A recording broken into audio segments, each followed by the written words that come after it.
garlic at saka onion.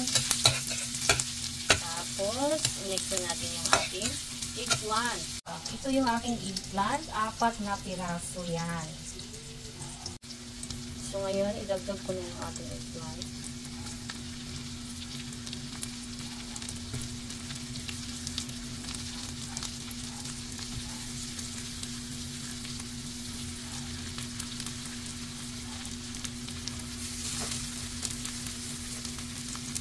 Medyo madami-dami yung ating eggplant.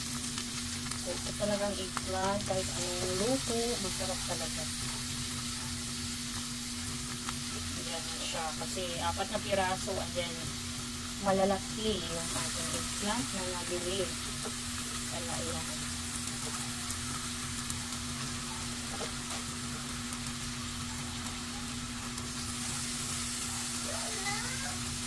Ayan. Yung ating talong, so kailangan lang natin siya i-mix para maluto yung ating talong. So yan na yung ating talong. So cover ko muna para maluto.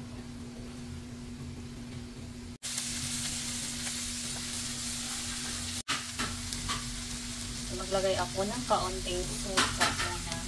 Ay, hurot!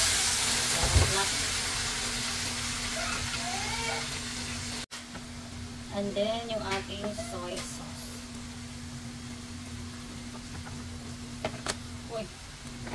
Ayaw lumabas pa. Ano ba yun? Oh, wait.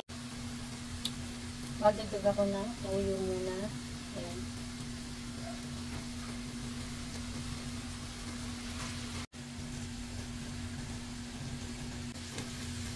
So, ngayon mag-add na ako ng oyster sauce sa ating talong.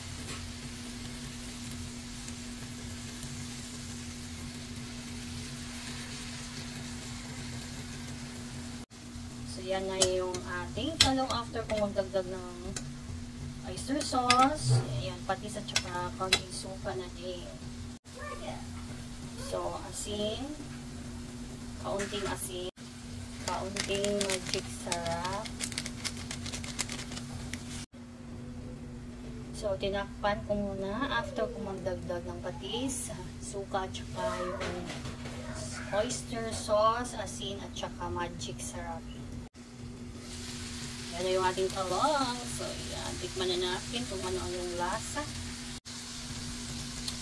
So, okay na yung lasa. Tapos, nagdagan ko siya ng kaunting liquid seasoning.